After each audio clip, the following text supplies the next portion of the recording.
Hey, ladies and gentlemen. Well, we here at Banditland Boulevard, Trevor Howard and Tony LaMonica, we actually apologize to you because we're doing this late recap. Tony, what are you doing over there? I'm sorry, I got a lot of Nighthawk feathers all over my room. I got to sweep them up real quick. Oh, that's what you're doing. You're sweeping, right? Sweeping up the dead feathers, huh? Yeah, How come? epic, How come? epic How come you're sweep this sweeping? year against Rochester. What can I say? Well, how come you're sweeping right now? What's the reason behind that? Why? We're 2-0 against Rochester, and we probably won't see them in the playoffs. Is that how we're doing it? Sweep them in the regular season. The Buffalo Yep. Bandits Bye. own the Out the door. head-to-head tiebreaker in just their third game. In their third game of the season, they start off Oh, 3-0. They have the head-to-head tiebreaker against their foes down the 90, and they get the season sweep. I couldn't think of a better start to the season, Tony. Let me see if I'm doing my math correctly here. We give up 17, 17, 6. That's 20. They scored 15, 18, 13. 15, 18, 13. What is that? I'm doing this all on the fly here. We are outscoring our opponents 46. 46 to 20 through Yep. the first three games of the season. Tony, I mean, we can joke about this a lot, but is this team going to lose all season long? The Bandits, are they going to lose? The 3-0 Buffalo Bandits laying an absolute ass kicking to any team that's in their way, and they're just 3 games into the season. Are they going to lose a game this season? I don't know. The way they've been playing, I don't see them losing at all. But again, it's too soon to say because we've only played three. We only played two teams out of the of numerous teams that are in the league. So I can say, as of right now, yeah, but not really. We got to wait and see until we play the next team, which is coming up next week. Before we dive into this game, the one benefit about having a late post game is we can update you the upsets of the following week. And we are recording this on Saturday, January 4th. But Tony, what are some of the upsets? Well, they're not upsets for Bandit fans. We're not upset about this stuff at No. all. But what are some of the upsets from tonight's game? Well, basically, Las Vegas has defeated Albany in overtime, 12-11, and the Rochester Knighthawks actually woke up and beat the now not the undefeated team of Georgia, 16-9. So who are the only undefeated? What's the only undefeated team in the National Lacrosse That League would right now? have to be us. That would be the Buffalo Bandits, as they should. They're at the very top of the National Lacrosse League, taking Mm-hmm. the league by storm, once again outscoring their opponents 46 to 20 through their first 3 weeks, getting the head-to-head tiebreaker over the Knighthawks and sweeping the Rochester Knighthawks. 13 to 6 was the score from Saturday night. They took the birds down. They swept those feathers just like what Tony was doing there in the intro, and they really didn't look back. Matt Vince looked elite, and the offense really came and shined and had some highlight reel ESPN type of goals, especially led by number one, man. Tehoka Nanticoke. How many ESPN plays did you see from him? The one where he had to take on three guys at the top of the crease, and then there was one where he was falling backwards and shot the ball into the net. Tehoka Yep. Nanticoke, I mean, I don't want to give out my player of the game too early, but he's not my player of the game, but he's definitely an honorable mention. I think this was his first breakout game of the season. I couldn't be more happy for a guy like Tehoka. Mm-hmm. Yeah, but I would have to say, like you were mentioning before, everything was clicking again. Team effort all around. Scoring was still at what it was doing best. Defensively, well, instead of having 7 goals against, they dropped it to only 6. And that's what I got to say Matt Vince is very happy about. He has a defense in front of him again. And this is the type of things you need for another championship run. And the way things are looking, even though we've only played 2 teams so far, we're still so damn good and scary that other teams are like, we got to play Buffalo still. I mean, what are you going to do when you got to come still to KeyBank Center to face Buffalo at their house, 19,000 screaming fans? I can't say anymore And it was a because big win. obviously every goaltender does not want to play in Buffalo ever again. Nope, especially on ring night, Tony. And that ceremony was great too from Yes, Saturday it night. was. We get to see the rafters, the new rafter go up, or the new banner go up into the rafters. Is what I'm trying to say. Yep. 2024 title Brett Swenson with the introduction. That was great. I know Chris did it last year, so Brett had the chance to do it this year. That was great. Awesome job he did, Uh, by the way. Good job, Mr. Little Swenson. he's great, and to see like the little pyrotechnics they were shooting off there, the little fireworks as the thing was going up, that was awesome to see as well. And Hmm. usually on those types of games, I remember last year on Banner Night, San Diego kind of made that a game. It was sort of a trap game in a sense, and it was very back and forth.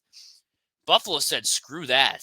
We're gonna go out and put up 6 unanswered in the beginning of the game, hold Right. Rochester to 6 goals total, jump out to a 6-0 run, and then have Rochester score their first goal of the game at the 8-minute mark of the second quarter, I think it Yep. was, with Connor Fields. And It was he had Connor.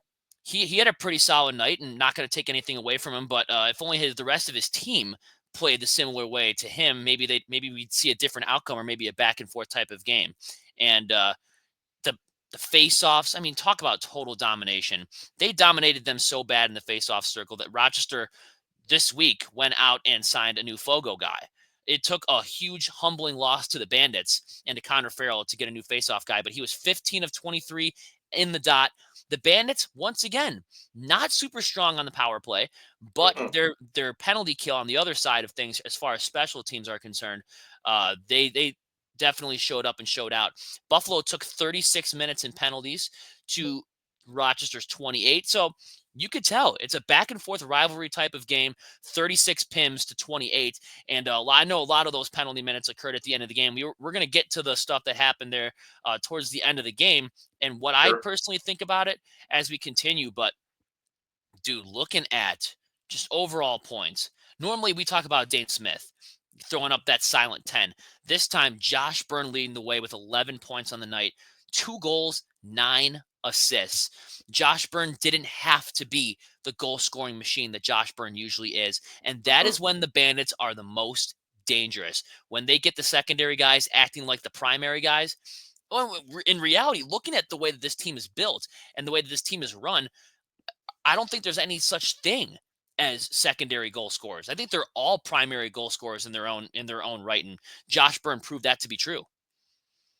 Yeah, I would have to say that everyone has stepped up. But due with the injury of Chris Kluche not be able to play this game, Clay Scanlon stepped up, and he stepped up like Chris was still out there. Even though he doesn't shoot lefty, but he made his presence felt. He was playing his position very well. He got himself his not only his first goal, but he got a couple of goals to debut his way of being in Buffalo. And let me tell you something, that scares teams because when you see rookies coming out of the blue and saying, "Well, I can do this too, just as good as the pros." Look out, boys and girls, because this team has just gotten just scary good dynasty mode, going for maybe a 10-year run if they keep this up.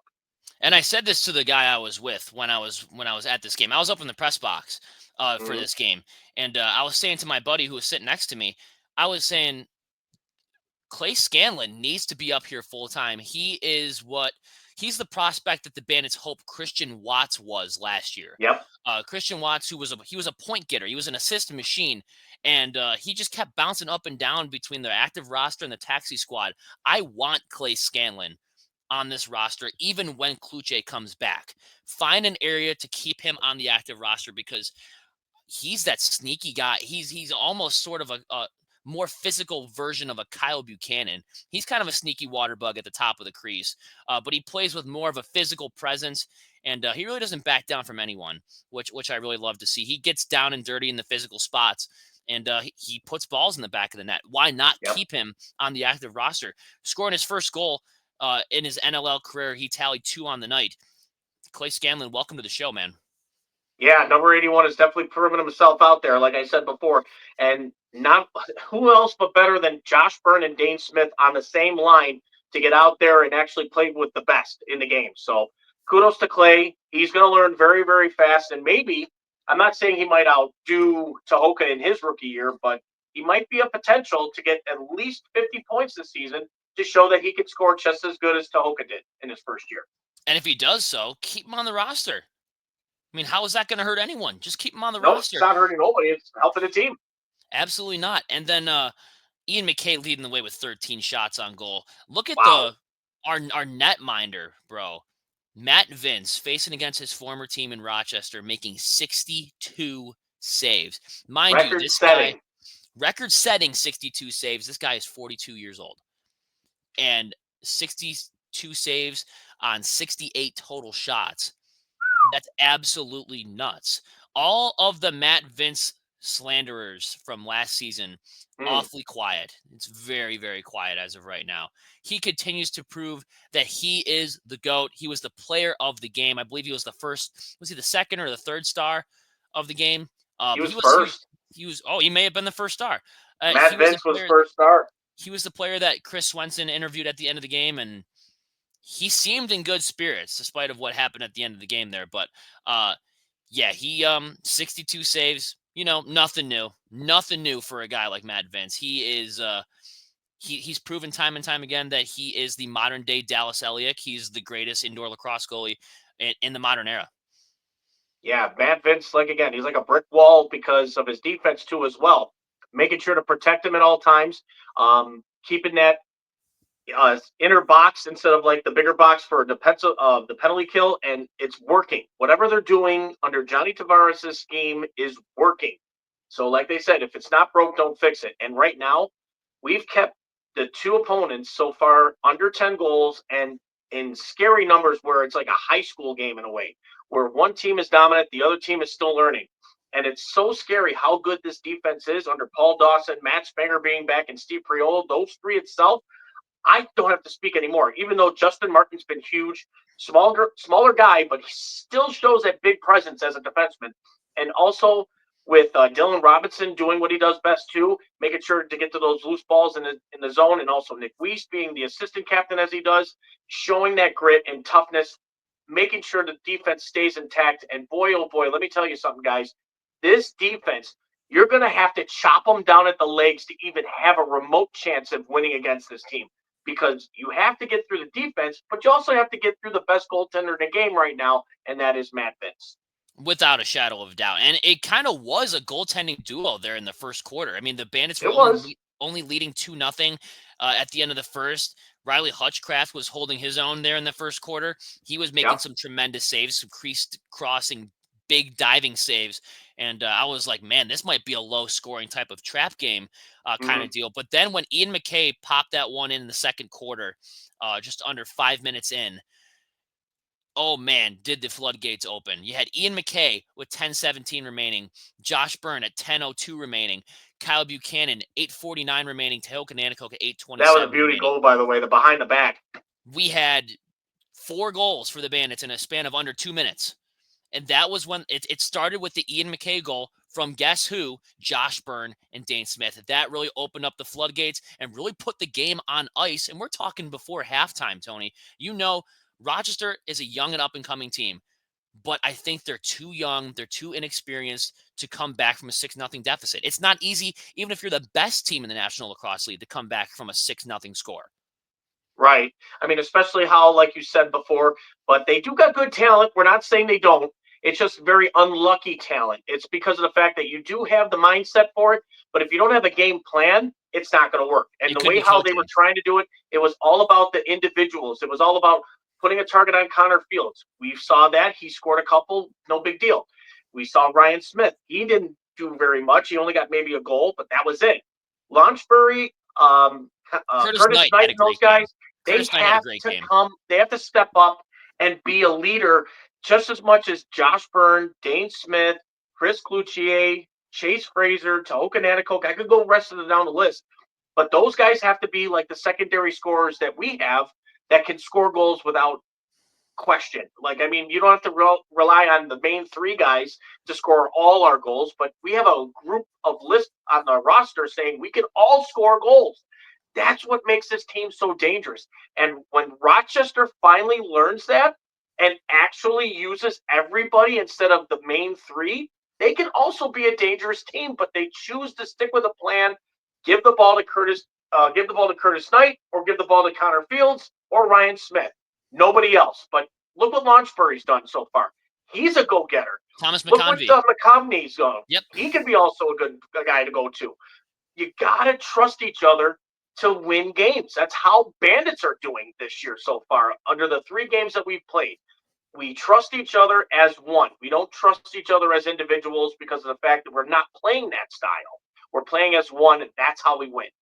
And the thing about the Nighthawks is, I think this team reminds me a lot of the 2019 Bandits, just what the potential on their roster and the youngness of that roster. Hmm. I just don't think they're properly pushed. I don't think they're properly coached.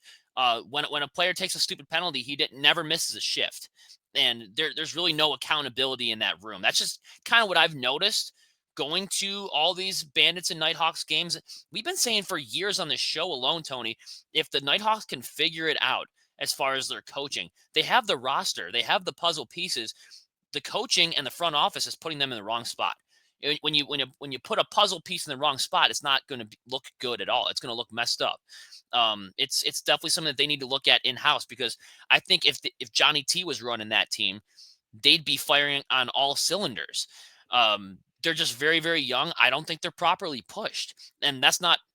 The Bandits are going to take advantage of that. I mean, of course they are. They're the opponent. The Bandits are the two-time, back-to-back champs. They're gonna take advantage of that. They're gonna make them feel stupid. Rochester obviously figured it out tonight. Who would have thought against the Georgia Swarm? But this game, it seemed like the Nighthawks had no answers. They had zero answers when they got down to that 6-0 deficit. They started taking penalties. I mean, the Bandits were taking penalties as well, but they were taking dumb holding penalties, dead ball fouls, cross-checking calls. A lot of the times it was the same guy. Tutton was taking a lot of those penalties. He wasn't held accountable at all. And that was when the actions at the end of the game happened. The little scuffle, almost mini line brawl that took place with about 30 seconds to go there in the fourth quarter. But I mean, outside of that, it was a pretty physical, pretty clean game, I want to say. I feel like the referees called it pretty much down the middle. Um, Outside of maybe the Kyle Buchanan goaltender interference penalty, which I don't know. It's the same thing with hockey, Tony, not just lacrosse. I don't know what Right. goaltender interference is in Yeah, either basically sport. you just can't touch the goaltender. You can't even be near his presence, or at least show some effort to avoid him so it's not a clear penalty. But if you decide for where an opponent is hitting you into their own goalie, that Yeah, you can't control. freeze But game. if you have the momentum and you have the know about where you're going to run towards the goalie, but try to avoid him as much as possible. Even if you do attempt to miss him and you still hit him, it sucks, but it's going to have to go the way of the goaltender because they don't want to get ran over. They don't want to get hit. Look at Vince when right at the end of the game where he got hit in the helmet, even though it didn't look as bad because when I saw the replay, but he went down and I was like, oh boy, is this what we're going to do now? Is we're going to Yep. go attack our goaltender to try to beat us? That's not the way to be. So either way, you got to protect your goaltender at all times, but also you got to try to avoid him as much as possible. Otherwise, if you nick him a little bit, instant goaltender interference. If you're Orleman, though, or Hutchcraft, because I mean the Bandits put up a 6 spot on them, and they took Hutchcraft out of the game. They put Orleman in, and then they took Orleman out, and they put Hutchcraft back in the game. It was a mess for their goaltending after that third one went in the net, and the floodgates kind of opened. But if you're one of those goalies, don't drop the ball at the top of the crease for Kyle Buchanan to poke at. And don't go looking for a call, because he dropped it right in the middle of his crease. You don't think Kyle Buchanan's going to go after that, try to scoop that ball up and score? He was almost kind of asking for a goaltender interference call, and who Right. knows? Maybe that was the spark that he was looking for. He was looking to draw a penalty, maybe trying to play 4D chess with the Bandits. It's a possibility. I'm not really sure, but I feel like they did call a good game. Where it did get hairy, though, was the end of the game. Like I said, 30 seconds to go. It really started with about 4.5 minutes to go when Ian Lord and Clay Scanlon were about to drop the gloves, and the referees got in between them. That would have been a great heavyweight bout to see. You would have seen former Bandit Ian Lord and rookie Clay Scanlon, who probably have a 15-year age gap, drop the gloves in the middle of the floor there. I truly believe if the referees let that go, I don't think the whole situation with Matt Vince happens at the end of the game. No, I completely agree with that. But again, it did happen. So you move forward, you stay humble as much as possible, and you just keep on winning games. That's all you can basically do. But the most important thing, though, is you protect each other at all times. So if one person gets knocked down, the other guy steps up and says, no, you can't do that. And, just defend them. That's all you can do. Yeah, Other than that, don't do anything crazy or stupid, which is going to get you kicked out of the league or suspended for a certain amount of time where it could, not have you play for the next season, So you Yeah. maintain your.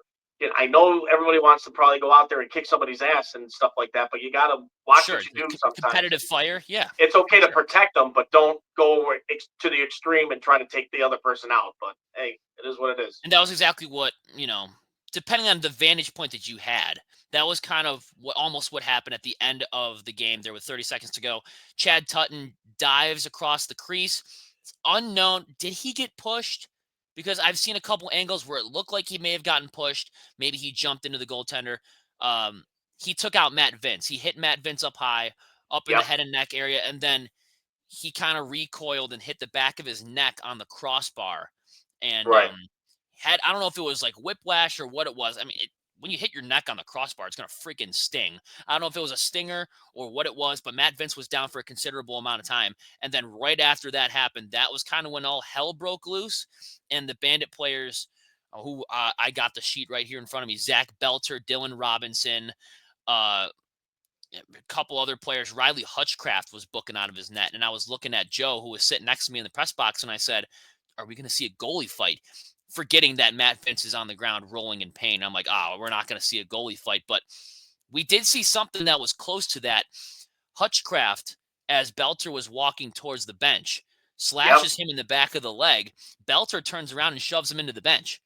If anyone caught that, I'm still looking for that clip on YouTube. I don't know if ESPN picked it up. I don't think they did because the camera was facing the other side to where Vince was laying. And yeah, Hutchcraft, he comes booking out of his net. He tries to scuffle with Dylan Robinson a bit. He can't find a partner to fight with. The referees are kind of pushing him away. He goes to the bench. Belter is just walking by. He did his business. He took care of his guy. He's walking away, slashes him in the back of the leg. And Belter, I see just the world's largest shoves the goalie and almost falls into the open door of his bench. I thought Yeah. that was absolutely phenomenal. Belter picked up a 10-minute misconduct for that. I would have done that too, bro. I don't fault you at all for that, especially with 30 seconds to go. Dylan Robinson picked up a 2-minute for roughing and a 10-minute misconduct. Riley Hutchcraft got a 10-minute and a game misconduct for leaving his crease. Yep. And Chad Tutton only had a 2 for goaltender interference. So whether he was pushed or not into Matt Vince, the referees called 2 minutes for goaltender interference. So it was obviously from their vantage point, he jumped up and hit Matt Vince. He wasn't shoved. If he was shoved into the goalie, the referees wouldn't have called it. Yeah, that's true because otherwise with the same teams, like defensemen into their own goalie, you can't call that because obviously it shows right Incidental on the tape. contact. The Yep. replay showed that when it happened. I mean, it's not good when we see our goalie or their goalie go down. Now, I don't want to see anyone get really hurt, but the fact is, when you're trying to take a run at our goalie or you're taking a run at any goalie, every team is going to be backing them up no matter what the circumstances, good or bad. But what Tutton did, he didn't have to lunge his stick towards Matt Vince's head. He could have avoided it and like jump, like sort of when he was in the air, and be like, "Oh, let me get out of my way" or something like that. Hit him Just in the I don't know. shoulder instead of hitting him in the head. Yeah, instead of going for Matt Vince's head, try to like maintain balance and maybe grab him, but don't be like, "Hey, I'm not going to hit you. I'm just trying to get balance here." So I Because don't me want to see you get hurt personally, either. I Be a think good sportsmanship like that. Even though if you felt like you were getting pushed, try not to run over the guy. Just be like, "Hey, I'm not going to make you fall. I'm just getting my balance," and then you're good. Pat him on the shoulder and say, "Okay, we're good."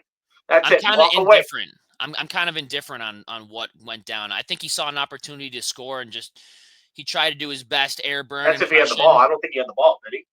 Oh, maybe he didn't. I don't know. But from when I saw it in the press box, I said I think he just ran our freaking goalie. Oh, okay.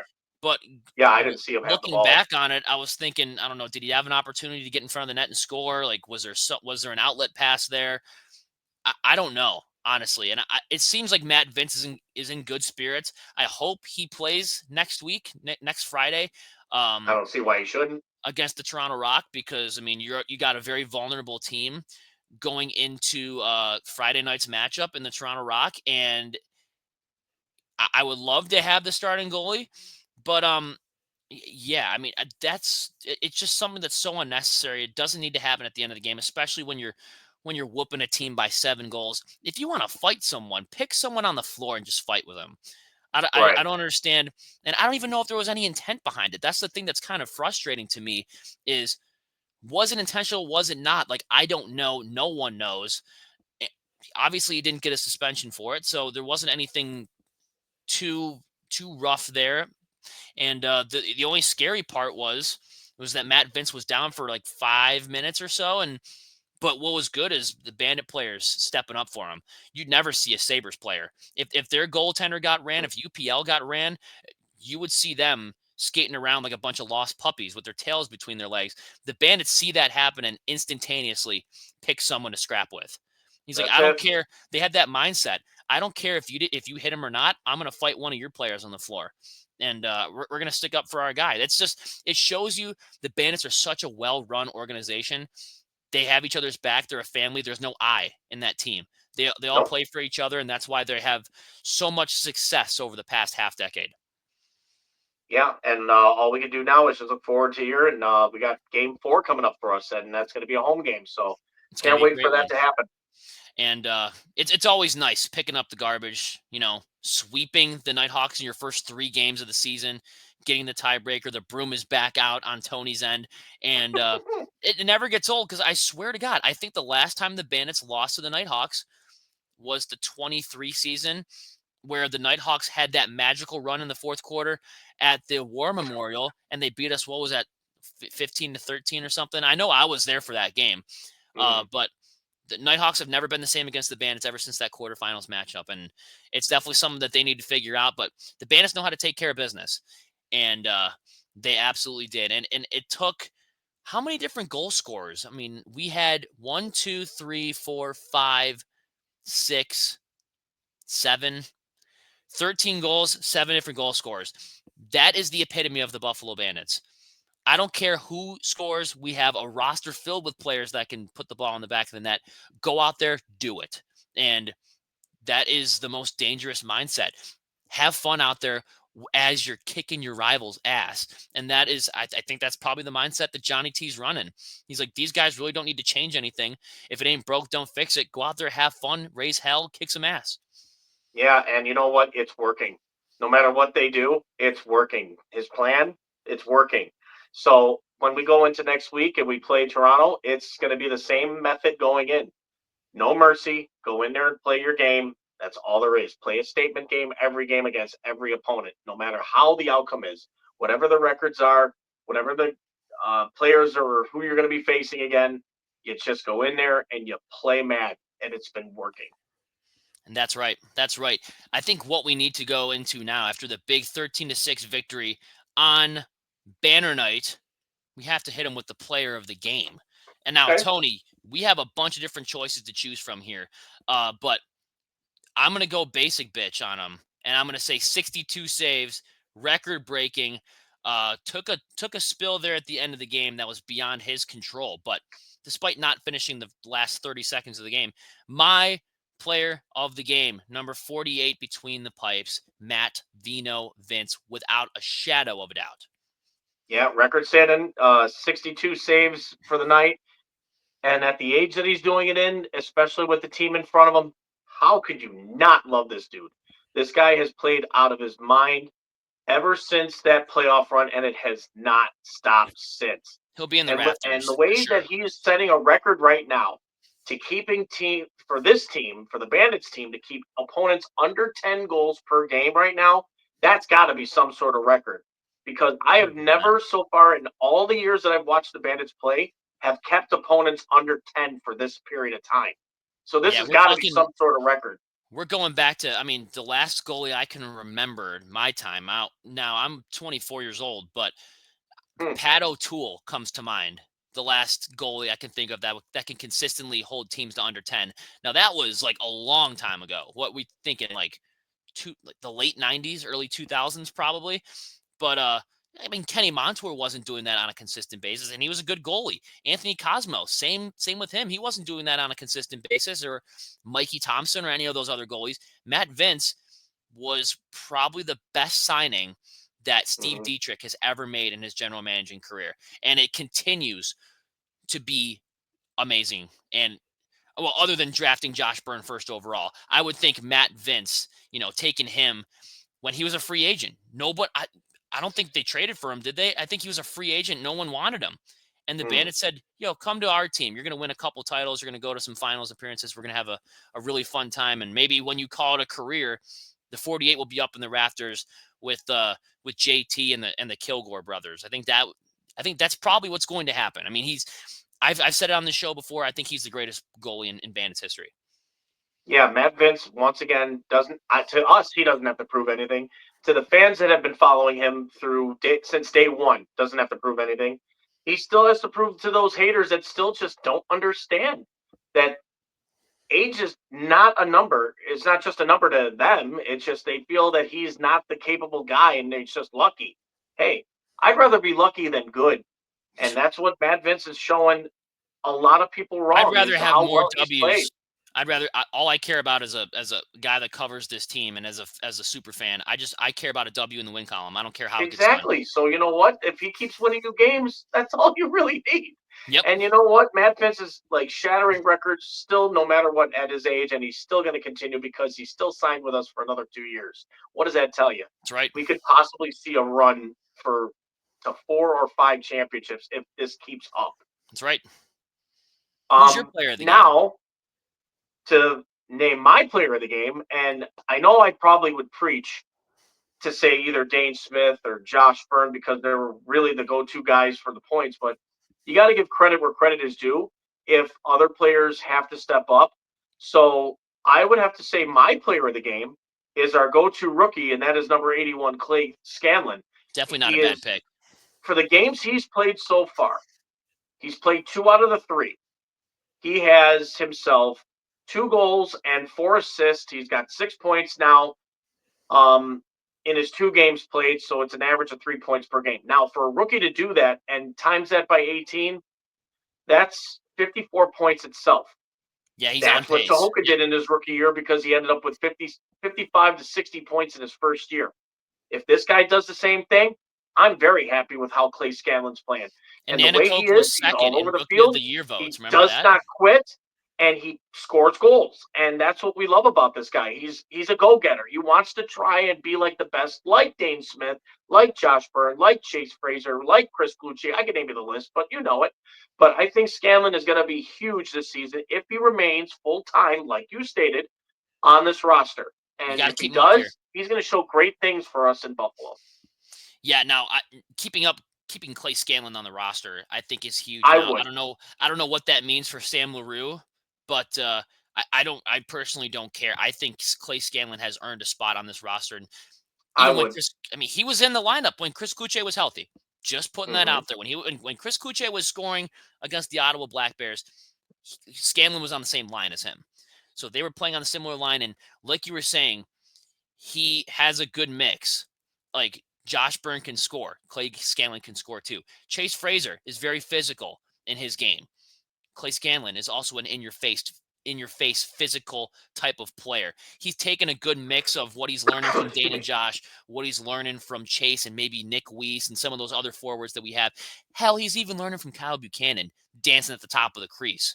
He's taken what he learned from all the championship caliber pieces to this team, and he's turning himself into his own player. And in just 2 weeks. 2 weeks. You mentioned Tehoka Nanticoke, 55 to 60 points. He was second in Rookie of the Year votes. Next to Jeff Teat was a freaking superstar that year. So I don't fault them at all for those votes. But if you can get similar numbers from Clay Scanlon, this is a player who personally I knew nothing about before the Ottawa game. When I saw he was activated, I'm like, okay, Rook, let's see what you got. He didn't disappoint. He needs to stay on this active roster. He had a great game. It was funny because I walked through the security entrance to get up to the press box. Clay Scanlon's family was right behind me in line. I think they were sitting right below the press box. That was pretty cool to see. But yeah, they witnessed his first ever NLL goal. He scored 2, and he's got 6 points in 2 games. And yeah, he's on pace to do some damage. Now, I want to see what he can do in the next coming weeks, especially now that they got 3 consecutive home games. I want to see how he performs in front of Banditland and how he performs against, you can make the argument, a bigger rival next week in the Toronto Rock than maybe the Rochester Knighthawks. But the future's right in front of them. And you don't have a better group of guys to learn from than the 2020 decade Buffalo Bandits. You just can't. I mean, this Nope. might be one of the greatest stretches of teams in the National Lacrosse League history. It's up there with the 2010s Knighthawks, without a shadow of a doubt. I mean, the Knighthawks went to three. They won three straight. I think the Bandits have been to three straight. And then they had a COVID break, and then they went to 1 in 2019 before that. So they're definitely a great group of guys. And I mean, just the start of this year alone, Tony, they're kicking these teams' ass. These games aren't even close. 15-7, 18-7, 13-6. These games aren't even competitive. And you get what you get at the end of the game, this game, because maybe it's frustration from the other team. They can't hang with the Bandits. It's another loss to that team in Buffalo again. Maybe it's the boiling point. They're just getting too mad. They're taking their frustration out on the other team. These last year, even the year before that, when they won their first title in 15 years, you know how many one-goal games the Bandits had? They had one. How many overtime games? How many two-goal wins they had that year? How many close games where they had to come from behind at halftime? These games, the way that they started the year this year, I know we're only 3 games out of 18. It's a small sample size. We're a sixth of the way through the season, and that's a very small sample size. But these guys look freaking dangerous. They look pissed off. They look like no matter how many championships they might win in this run, they're always hungrier for the next one. And the way that they started off the season last year and the way they started off the season this year, night and day difference. They were very slow to start the year last year. They found their groove this year to one of the best starts I've seen in this franchise history. Yeah, the Bandits have been really showing us that this is how a championship caliber team wins games. They beat up badly against their own opponents. And no matter what you bring to the table, we're just going to be that much better than you.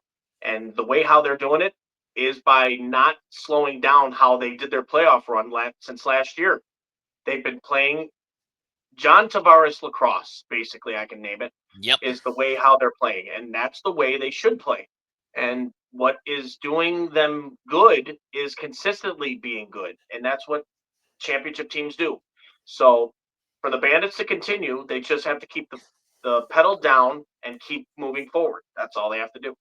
13-6, final from the KeyBank Center at banner raising night. Another victory for another banner raising night. We can't get enough of those. Those are great. In front of 19,070. The fans were loud up in the press box. I can feel the box shaking. The fans were so loud. It was awesome. First game under the new scoreboard, by the way, too. That scoreboard looks That very, was very fun. nice for the Bandits, and I love seeing that. The Jeff Skinner Memorial scoreboard, because they still haven't spent that $7 million after they bought him out. But this is a Bandit show. Huge victory, 13-6. Love sweeping the K-Hawks. Love getting the head-to-head tiebreaker against those guys. Again, just 3 games in the season. Couldn't have think of a better start to the season than this year. But Tony, it is that time. Sponsor time. All right, guys, we'd like to thank Mitchell's Tavern, our main sponsor, located at 734 Sheridan Drive up in Tonawanda, New York. You want the best beef and wick on town? You guys go up there and mention the boys of Banditland Boulevard. Over there is Trevor Hauer. I'm Yep. Tony LaMonaco. And go mention them to us. They got great food, amazing service under the owner of Nick Crusteau and the bartenders like Lisa Fideli. They will not disappoint. They will make sure you're treated like family, no matter how many times you go to the restaurant / bar.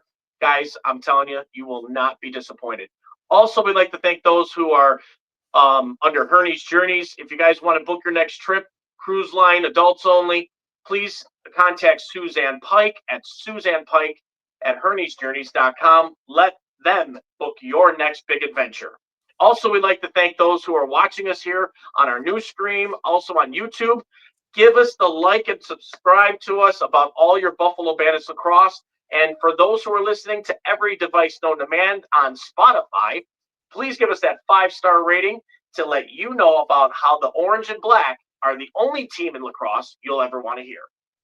You are absolutely correct. And now we have 3 words to round out any single show: win, lose, or tie, even though that's not really possible in box No matter the lacrosse. outcome. We say these 3 words at the end of every show. And Tony, I mean, spoiler alert, they're right there. But what are the 3 words? Counting down. 3, 2, 1. Let's Let's go, go, Bandits. Bandits. Let's go. Let's go. The road to the undefeated season, it's still alive. Take care of it. Get it done. Let's win this next one. Let's go.